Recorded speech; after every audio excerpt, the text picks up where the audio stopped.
Hello, hello. I am unsure that I am actually live here. Let me double check. If anyone happens to be in here, like nobody, so there's no one to be able to check for me. Let me try this.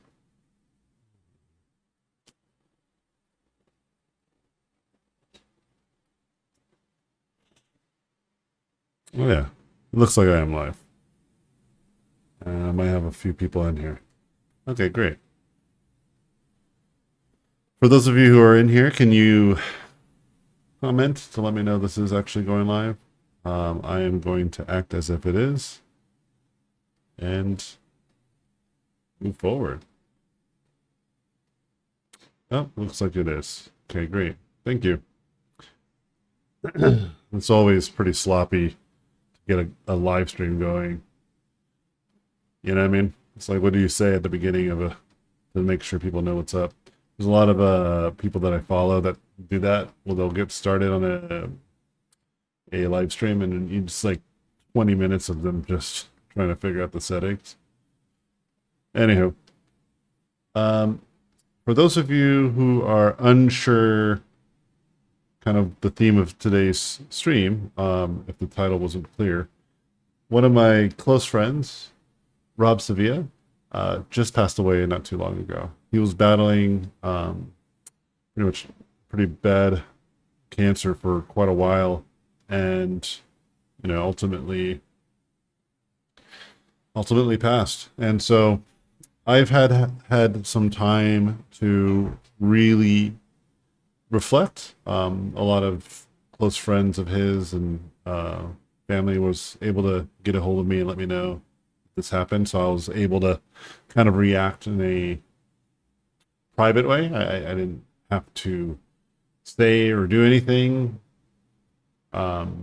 instantly. And I think that was a huge deal, at least for me in my morning. I told other good friends who I felt could have that same opportunity, and I think it was healthy, at least for me. But when I still got the news, it was still tough. Like I'm still kind of like I'm trying not to choke up just talking about this. Jeez, and so uh, one of the things that I have a deep regret, for the last few years, ever since COVID, to be honest, I've just been having a pretty hectic schedule and incredible challenge with work-life balance. I work quite a lot, mainly because I got a big family, and I want to make sure that they are taken care of. And what comes with big families are big problems all the time, from just little stuff like getting them started in their school, which is important chapter milestone in their life, to having really terrible accidents happen and having to deal with the consequences of medical bills, especially stateside.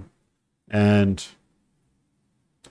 just having more children just increases the cost of living, et cetera, et cetera.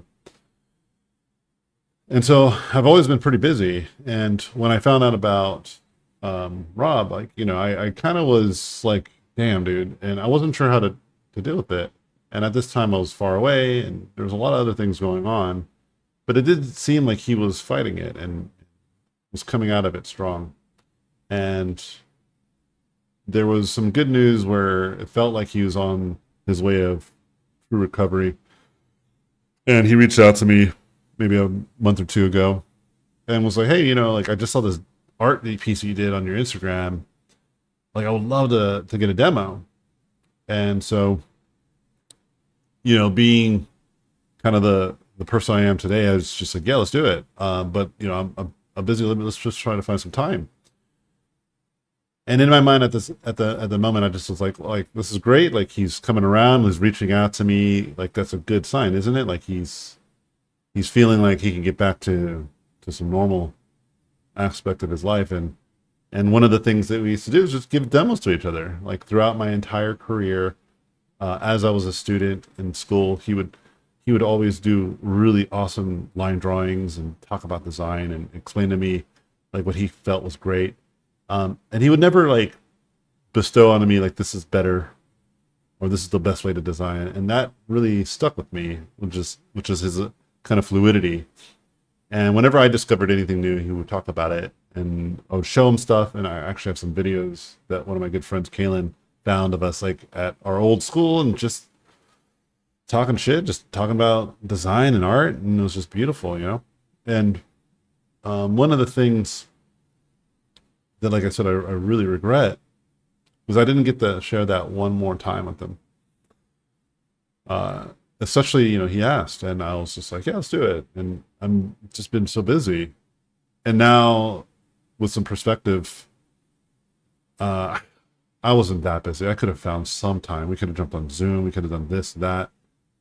And it became very clear to me in this tragedy that I need to truly, truly respect, you know, the time that I do have available and when I can make it available to those I care about the most. And yeah, and this really bothered me for the last few days. It bothered me a lot. And so I just figured, well, shoot, I'll do a demo of kind of what he was asking. And I'll put like a little bit of donation link so people can check it out and donate to his family. And what I'll start to do as my gift back to Rob for not getting back to him, I'm just gonna start putting videos out pretty regularly, and with the goal of really kind of sharing a lot of the things that he taught me, until I feel like, you know, I've reached that critical mass, because he's taught me quite a lot. And I would love to share this stuff and attribute to it him. Like, he is kind of the origin of these ideas. Although I may have evolved them and I may have taught these ideas indirectly, or a remix version of them, ultimately, a lot of these ideas, like who I am as an artist in regards to these factors, I can absolutely say was a result of Rob. And before I do, I will do that during this stream, actually. I'm going to kind of talk about this painting and what I'm doing, because this is something that Rob was curious about. You saw that I did this type of demo or this art, I'm sorry, where it was like very graphical, shadow versus light. And so, Rob, like, what I was doing is simple, right? Like, all I was doing is just focusing primarily on just shapes and primarily on the shadow shapes versus the light shapes. This is one of those things that I'm a big fan of. And you know that, like, I love graphic read. I love strong values and contrast. And all I was doing is, and in this instance, I'm actually being pretty tame. I'm not going super aggressive with the contrast. But all I did was push the light and shadow contrast. And I just used like really aggressive, texturally brushes. And it just creates this kind of noir aesthetic that I think you were really vibing off of. And in terms of like the design and story, it was really driven motivation-wise. It was really driven by the perspective of like trying to build more worlds and try to tell a story without having to explain it to people, you know? Just show, not tell. And I think as concept artists and illustrators and artists alike, especially for entertainment, our job is to really try to connect dots for people a lot more effectively, to allow them to be able to have an opportunity to, you know, make the art theirs. I think this is something that is lost on a lot of the people today, especially those who feel that AI art is one of those things that is like the future. And what AI art lacks, for a lack of a better term, and in the irony of it all, you know, is the humanity, right? To me, what a lot of AI has revealed is just the simplicity of generalizations and stereotypes of the mass collection of information that is out there. It's just kind of an average, isn't it?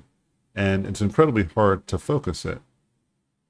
And I feel like with artists and art in general, one of the powers that we give to our pieces of art, and what I always try to teach my students and encourage people that I run into to never really forget, is like your tastes and your personal experiences and what makes who you are you is what is the thing that makes your art stand out even more. You know, when you look at this type of graphic read, this strong design sense, and again, for Rob, he loves kind of a story driven concept. And I learned a lot of that from Rob. I was big on just visuals and imagery. Rob was as well. He loved that kind of stuff. But he also was one of the guys who's like, well, you know, I like to read books about cultures. And I like to learn about like tribal societies and why they used certain outfits and why they used certain gems and beads and what were their religions and all this stuff. This is one of those things that I remember Rob would always beat into me, and like that you don't have to do this. It's not like something that is like required of us to make a beautiful image, but it's one of those tools that helps us, you know? And I think again, like the critique that I have of like kind of quote unquote AI generated artwork is that it kind of lacks that. It's just a bit of a squinted, out of focused idea of humanity, right? And one of the things that again I feel like that really stuck with me, and all the times we would talk about design, was his passion for just knowing more about why your design is good. Not just visually, not just because of the shapes, but because of the ideas behind it. And I remember when I would look at some of his artwork, especially some of the stuff he did for like World of Warcraft, like you could really see that, and it was super cool. But he wasn't naive. He also explained to me that it's really, really important to make it look good. You know, I would always tell stories about an individual. I would always say, hey, I have a friend who told me this thing. And one of the stories that I would always tell is about why, you know, you have epic shoulder pads in World of Warcraft. And it's like, well, why is this so ridiculous? Well, Rob, the story that I would tell, like Rob was the one that told me this. He said that when working on World of Warcraft, that what he would really make sure is that the armor set looked good no matter which piece you got, because sometimes you would get the shoulder pads, sometimes you would get just the gauntlets. But as you're building that armor set, you as a player want to make sure you are like building that set and you have pieces that represent that set. And I think I literally gave this feedback to one of my students maybe 2 or 3 weeks ago. And if that person happens to be listening back, or any student that might have heard me tell this story before about like pushing your designs, right? Making sure they stand out and have intention. Well, that's where that story comes from. It comes from my friend Rob, who just passed away. You know? I always will tell this story about design because I felt like it was really important. It really made a lot of sense to me to think outside of just your own intentions and think about people on the outside as well. And again, I think this is what we see in a lot of great artwork is, again, people's opinions, people's voices in our work. And for me to claim that my voice is my own and mine alone, that there was no other influence, like I think most people can understand that that's crazy. There's no way that's true. We are just a collection of all the things and all the experiences that we've had, and then our ability to interpret those experiences and then as artists try to let people in, at least if that's our intention. If you're just, I mean, if you're just doing like hobbyist still life drawings and you just want to, it's just fun and it's kind of like putting together a puzzle piece, like then yeah, have at it. Like there's no complaints there.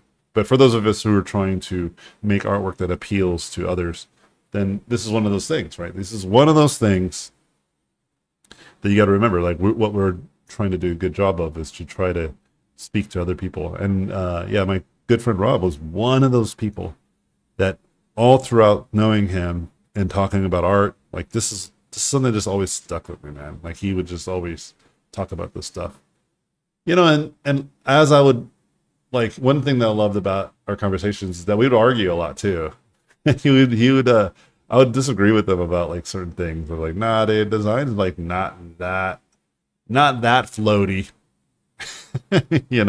Which I still believe there's some truth to this. Is like at the end of the day, there's still a bit of it just cool looking, right?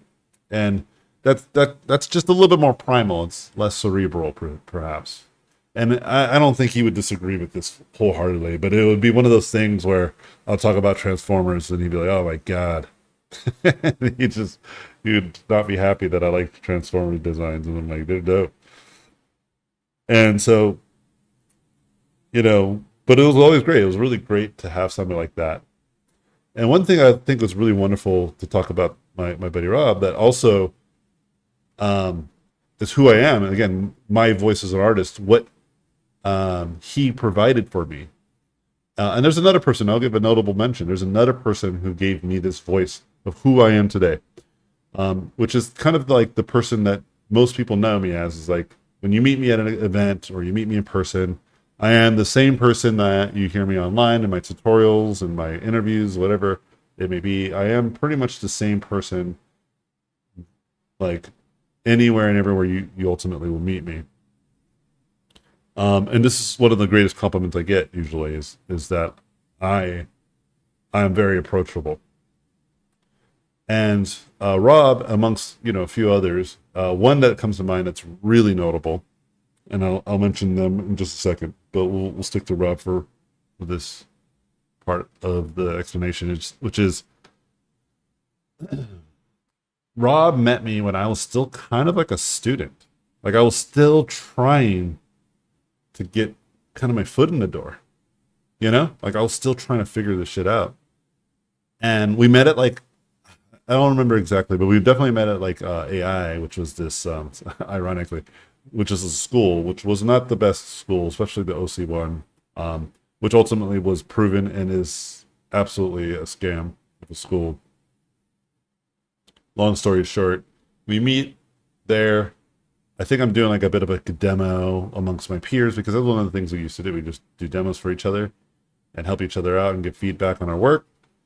And he just happened to be there, and then we just started becoming buds. And he's like, I work at Blizzard. I think he just said it just happenstance. And I was like, whoa, what? But what was fascinating with this is that for the time we were just chatting, I had no idea. I was just like, oh, this is probably another student. This guy's chilling out. And he was. He used to be an ex-student at that school. But he just felt like he needed more opportunities to learn, and he needed to get more info. And he knew that there are still people that had stuff to teach him. And we just became really good friends since then. It's like almost nearly 15 years, 16, 17 years, actually, much longer. Actually, almost 20 years, because I met him around like 2008. Anyway, so he just presented himself as just a person, like a friend, He had no interest in titles and any of that stuff. He was just interested in getting good at art, and he saw that I was okay at art, and he's like, oh, what, this guy could probably teach me a thing or two, which was crazy to me because I was like still feeling like I was trying to figure shit out. But then we just became really good friends. Like I really latch on to folks like that. And what ultimately happened from this is that I just learned, like, yeah, I can just be myself. Like, I don't need to be anything else. Like, this guy is just being himself, and I'm getting along, and it's kind of honorable. Like he's clearly somebody who's already working and he's already doing cool stuff, and he's treating me very kindly. He's treating me with respect. He's treating me like a peer, you know? And that really stuck with me. I was talking with his wife this morning because I was letting her know I wanted to find ways to help. I was like, let me figure out a way to get some money to you, so that's one less thing to worry about. Let's get some donations, and that will help. Always will help in some meaningful way. Obviously, it won't bring back Rob. Obviously, it can't like supplement the pain that and sorrow that she's probably going through, but it's just one less thing to have stressing you out in your life. Like you got some of the finances handled in some capacity. And, we were just talking and she just started telling me how Rob would talk to her about me a lot and how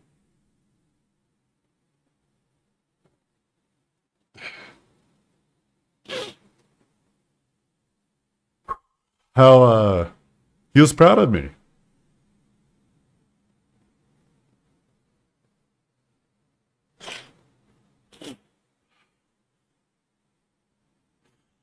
That he thought it was so cool that I was doing so great. I I never knew this. I mean, I knew he always was very encouraging.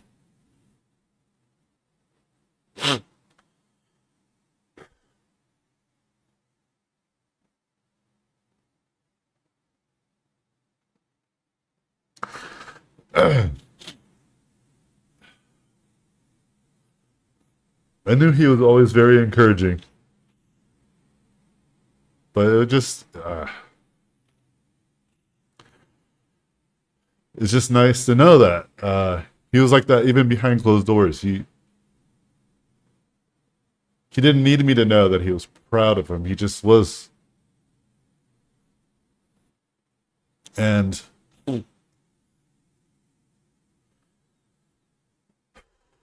it just really taught me that everything I knew about this guy was right. Like he's one of the best of us, man, and he didn't deserve to go so young. He was always looking out for his fellow artists, and he was always looking out for all of us. And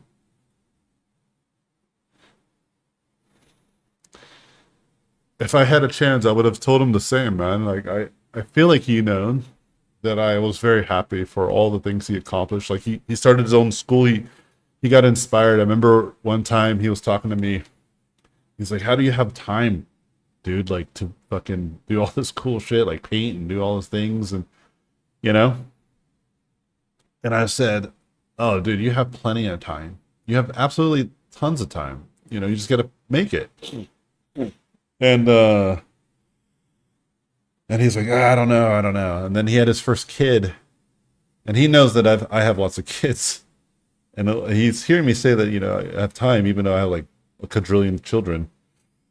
He once he had his kid, and his son was getting older, and he messaged me like I think his son was like a few months old already now, and he's like, "Bro, I had all the fucking time in the world before." And I was like, "Yeah, I know, dude." And but then I think he began starting his online school, brush forge, which did really well. It was about hand painted 3D models, and he started to find time, and then he started to get into stuff. He started to make time for things.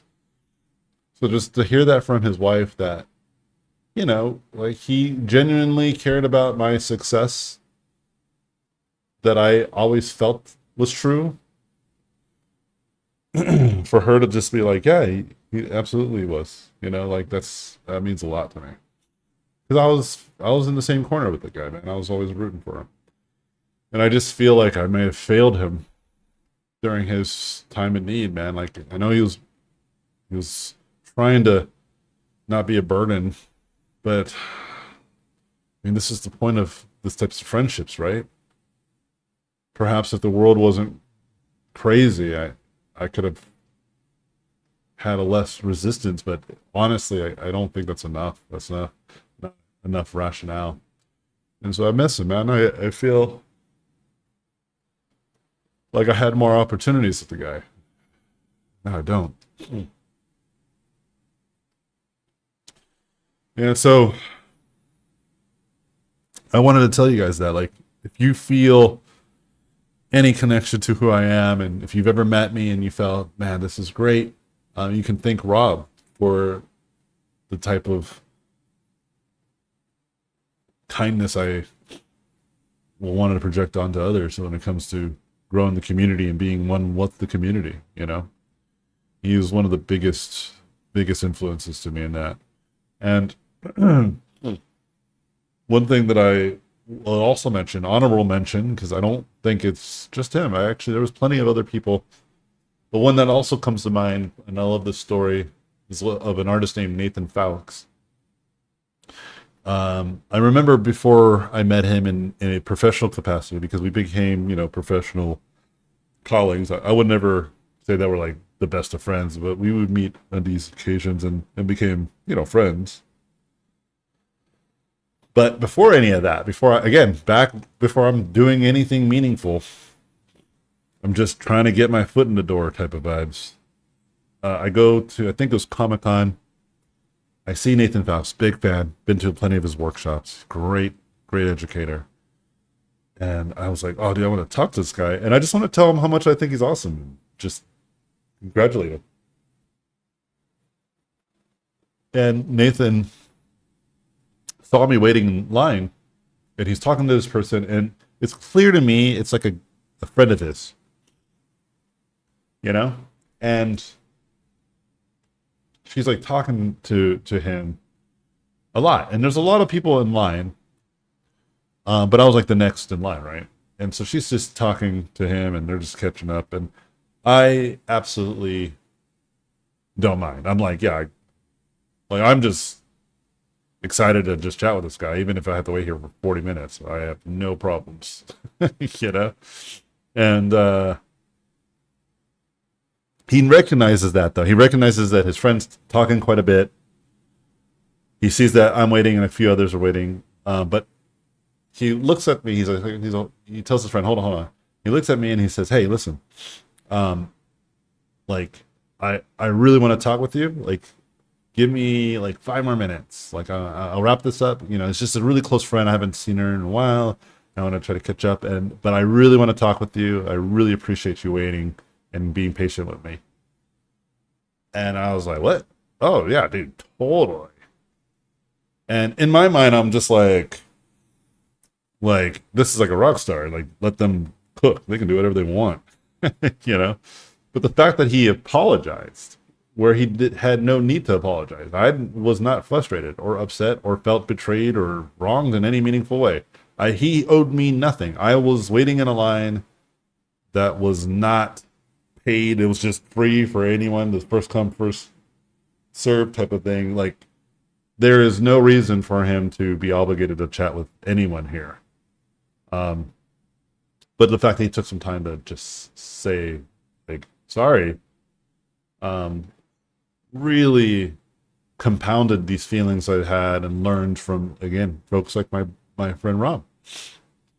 And there's lots of artists like this in our community. There truly are. There's so many really good people in our business. And this tragedy has only highlighted that for me. And I was talking to some good friends not too long ago about the toxicity about the online culture. And I don't even just mean political. I think that's the most obvious one. But just in general, like, everyone, it just seems is angry and out to get somebody. And a lot of the anger is rational, and a lot of the anger is reasonable, but it's not healthy, It is not healthy, and there just needs to be a good balance, and people need to be able to feel that they can have a chance to unwind and just be happy, even for just a little bit. And I think that there are times that we ought to stand our ground and say the things that must be said and fight the fights that must be fought.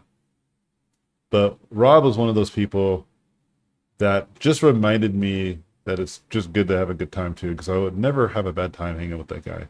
I don't think we've ever talked politics, to be honest. I just don't remember those types of conversations. We would have just more silly conversations. And one of the things I loved about hanging out with the guy, he would say stuff to me, like he would lie about like something that's going on, like, oh, did you hear about the, and I'm like, oh no, what? And then he would just keep going on this route until I realize he's like fibbing, and he's just taking me for a ride. I was like, oh my god, you son of a bitch. And but that was like the kind of guy he was, and the kind of guy that it would be like to hang out with. Like he was just always so positive. And I think the only time I saw him have some perspective that felt a little bit more, and I mean, even still, it wasn't negative, but just the only time I could think of was when he was going through it, man. He was asking me for some advice. He was like, how like, I know you've been struggling with pain, because I've been known to have headaches pretty consistently for the last 10 to 12 years, I think, as far as I can remember. Yeah, it's like 2015, 16, I just started having massive headaches. And they've never really gone away, and I've had multiple surgeries. I had a brain tumor. Um, I had I've changed my diet a few times. I've tried all sorts of stuff, and I still have it even to this day. And I've kind of grown to live with it. And I think he was just coming out of recovery. At least at the time, that's what was assumed. And he was just like, yeah, how do you deal with it? Like, how do you just kind of, because I think he was starting to come to terms with the fact that he might just always have some pain. And, it made me sad, but I was more than happy to try to give him advice. But I had to be frank with him. Like, I don't think what I got is as serious as what you got. So take my advice with a grain of salt. I was like, yours seems like the kind of thing that I feel like you might need to give me advice. But I think because it was such short-lived on his part, like he was just experiencing this type of stuff, where I've been dealing with this for quite a while, and he's kind of always checked in on me. Yeah, I just gave him the best advice I could give him, which is pretty simple. There's nothing you can do about it but to stay positive, right? And because being highly focused on the bad it just compounds your pain. Like, you're already suffering. Why are you going to make your mentality feel bad too? It's not healthy. But yeah, just remembering all that stuff, just also compounded my disdain for our current internet culture. I think we fucked it up, guys. I don't think as a species we did a good job of really maintaining such a powerful and effective opportunity as the internet, and the opportunity to reach out with each other as we speak. Like, perhaps in time it will change. I'm like to believe that I would help contribute to that at some level with my streams and my presence online. I try not to get too controversial, not anymore at least. I don't think it's reasonable with what I got going on. But yeah, he was pretty down to earth, man. I fucking love the guy. And I think a lot of you guys would never have heard of him as an artist. But yet there's so many powerhouse artists that know him, that can tell you that he was a fucking legend. He's incredibly epic. And I'll write down his name for you, so you can find his artwork, because it is floating around. My good friend.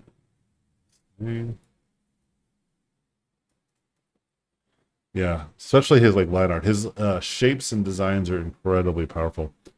In fact, let me see if I can find a piece that I think is pretty exceptional. Yeah, his line art shit is some of the best. Oh yeah, I remember when he did this piece. I was like, damn, dude. Hold on, let me wait for it to load. Oh, these are all fire. God damn, Rob. There's some pictures here of some guy that looks like that's not Rob Sevilla. I'm looking at this picture. That is not Rob. Um, yeah, why isn't it loading? I guess it's because I'm streaming. Yeah, let me try this. Open link in a new tab. Oh, that works. That was the way. Oh man, all these are so good. I think it's going to be super low quality though, unfortunately. Okay. Yeah, but it's good. Um, yeah, dude, like this is super cool. And I remember just watching him draw these types of sketches. He was really thorough. One of the things that he liked to do a lot, and you can see a lot of his ghost lines, but one of the things that he liked to do a lot was to try to like have a lot of flow, like have his artwork flow, you know? And he would just draw these lines that like would flow all throughout the image. And that to me still resonates. If you look in my artwork now, it's not nearly as stylized, but if you kind of follow this kind of idea of like there's perspective, there's like different horizon lines and vanishing points in my work, you can start to see some of the echoes of Rob in my work. Absolutely. And this is one of those things I remember just loving about his perspective of design. Like it had some architecture to it. Yeah. And yeah, he was a huge influence on me in that way. And one of the things that I love about his art too is it really was his. Like there's very few people that kind of have his style. Some artists definitely adopted some of the value of what he had, like my buddy Tyson Murphy, Ryan Metcalf, some of these folks, Denny St. Hilaire. Like these folks absolutely, and I think I might have butchered Danny's last name. I don't know if I know how to pronounce it, Danny. I apologize if you're listening in. Um, yeah, I could see it, that kind of stuff a lot. I remember me and Danny actually worked together on a project just recently, and I was looking at some of the stuff he was doing. I was like, God damn, that's so tight. But I could tell there again the echoes for Bud, just like in his work, and it's absolutely in mine. It's harder to tell, like again, because I don't think I'm nearly as stylized, right? So that's kind of the part of the making my own voice. Um, but still, having strong shape design, having strong sense of flow. Yeah, goddamn, dude. Absolutely. That goes in my work. One other thing that I really loved that Rob taught me was the fact that iterating is like the most overpowered tool ever. And I didn't understand and respect it, I think, at the time as much as I do now. I definitely respected it then, but now I'm like, dude, it is the way. This is how you make incredible pieces of artwork is by iterating and doing tons and tons and tons of variations. I work on my own projects here and there. I work on other projects. And one of the solutions to so many different issues and challenges is rapid iteration and prototyping, just constantly trying to discover new solutions to old problems or newfound problems. But iterate, iterate, iterate. Wherever I've gone, wherever I've had an opportunity to provide this insight, I do. And there is no doubt in my mind that my friend Rob was one of those people who planted the seed. You know, I can't think of anyone else that really hammered it into me more than him. And he was the living embodiment of this, man. He would draw like that, like orc that I showed you. I can promise you that orc probably was drawn like 100 times, man. Like he probably drew it, that same idea, dozens and dozens and times over, you know? Because he's like, you got to keep going until you find what's best. You got to find what sticks, you know? I believe he told me this story too about Charles Ames, which was, and I could be wrong, and I apologize, Rob, if you're looking down at me. No, that wasn't me, but I'll take the credit. I'm sure he'll say. but but I believe it because we would talk about design a lot. So and I will talk a lot about design with a lot of my friends. So, and this is quite a long time ago, but I can imagine myself sitting in a room at AI and we're just talking about this at the Art Institute. Yeah, I think he was talking to me about Charles Ames, like this incredible designer, and one of the things that he was asked during an interview, he was like some interviewer asked Charles, is like, so he's like, what makes you come up with these incredible designs? Like, how do you find these amazing concepts that you then bring to life? And he said, one of the things I do is, and this is this artist Charles saying this. One of the things I'll do is I will go to my study and library and just gather tons of books and research and learn what is out there and what is what is opportunity to be explored. I would basically just study. And then after I've studied, then I would go and design and create prototypes. Once I make designs and prototypes, I will realize that there are some challenges with my prototypes and my designs. So then I try to manufacture it to live production just to see what that brings, like what challenges that beholds. And then from there, go back to my study and look at more books, read more about designs and explorations that have already happened or have yet to happen. Go back into prototype phase, then go back to live production to see if there's any other more challenges that we have been foreseen.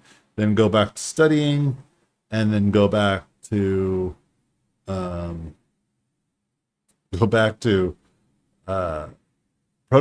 And in this story, when I was told the story, like Charles Ames basically just kept doing this for like 7 loops with like the reporter like, okay, I get it, right?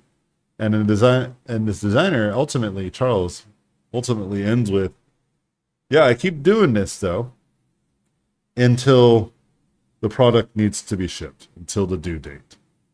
Meaning the deadline is what stops him. And I believe like this story was one of those types of stories that really resonated with folks like myself, folks like Rob, because what it explained is that sometimes you never stop iterating. You keep painting, you keep exploring.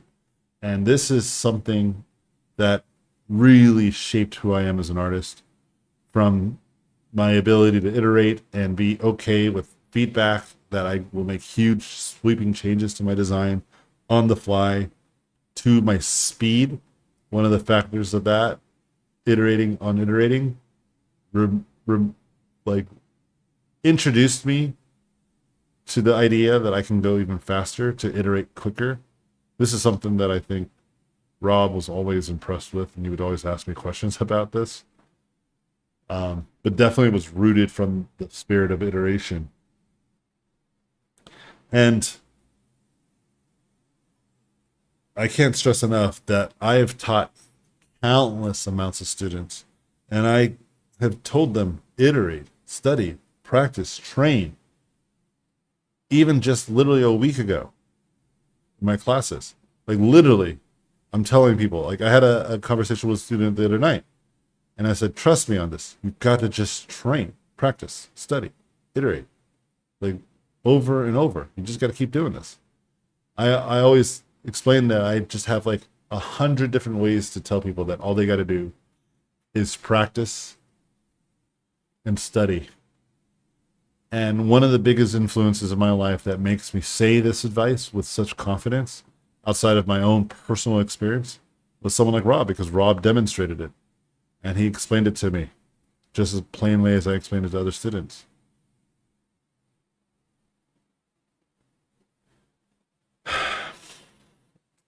It's it's a big deal that he passed, and not too many people know that this guy has potentially affected the vast majority of artists in our business. Because sure, maybe many of you have never heard of him and never heard him talk or explain anything to you, but the fact that I am telling you stuff and the fact that I've taught you stuff is absolutely a consequence of what I learned from Rob. And I know this is true for so many other people, because some people that I run circles in, they know him and they agree. They like, we're getting together, a lot of my friends, and we're going to try to do a sketch group, because we used to all go to sketch groups together. And some of the people in these rooms are like award-winning artists, people who work for DreamWorks and Sony, Marvel. I mean, there is no studio I can think of that is probably untouched. Our industry is very small, so there's plenty of opportunity for us all to be connected in meaningful ways. And this is just one example of somebody that many of you may not have known, but you should be thankful for, because he is absolutely part of who I am. And very much like I might be that for you guys, for your friends, for your colleagues, for your classmates that might not ever heard of me, and forever and always passed on to the next generation after the next. So the passing of Rob just reminded me of this, just reminded me of community, reminded me the value of truly staying committed to it and loving it, and making people understand that they don't have to do all this stuff alone, that we are in this together. Right now, the industry is in a really weird pickle, and I do believe it's time for folks like myself and others to kind of bring opportunities and hope to folks again. Because trust me, there are opportunities. They are. I promise. But they might not look the way that they used to look anymore. They might be a little bit evolved. And if I can find ways to help get you guys there, I will.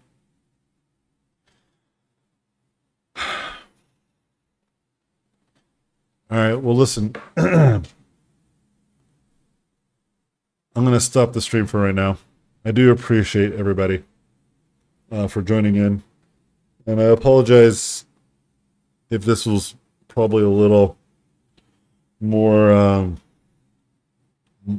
mournful than my typical streams. Usually it's pretty uplifting and motivational and insightful, right? I try to give advice and talk with folks. But I really felt I had to do this. I really wanted to do this. And I am very sad. I'm very, very sad. And all I ask is if you guys can just share the knowledge with one another,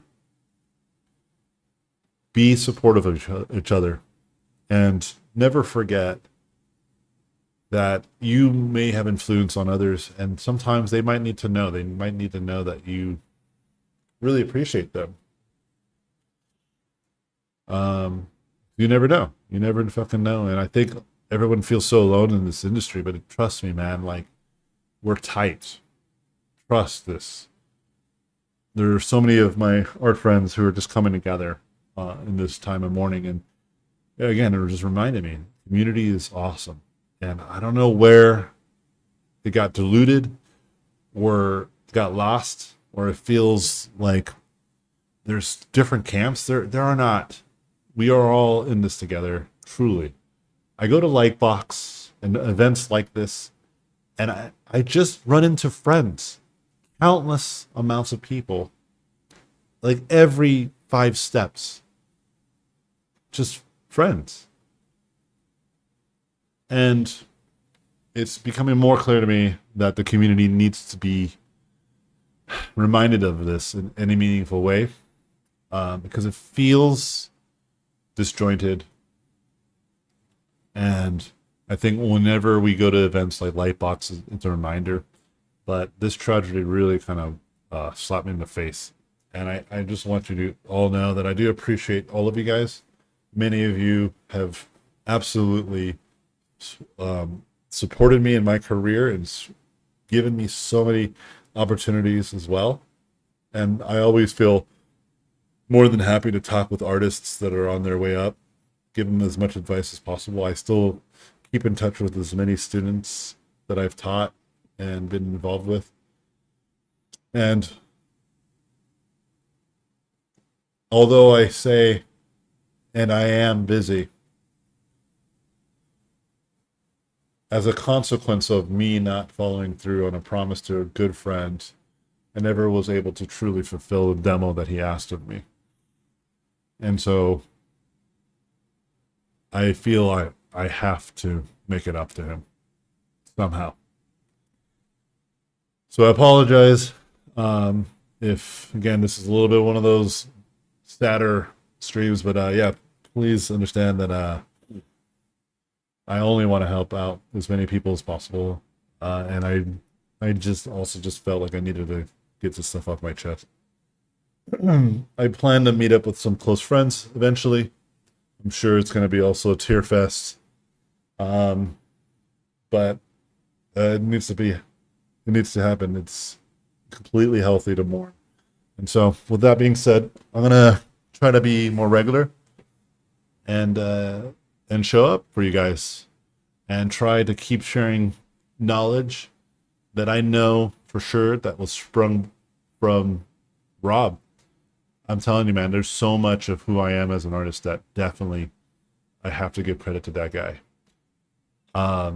That group of friends, we're all still close, and all of us really contributed to each other's growth in this industry, and he was just one of them.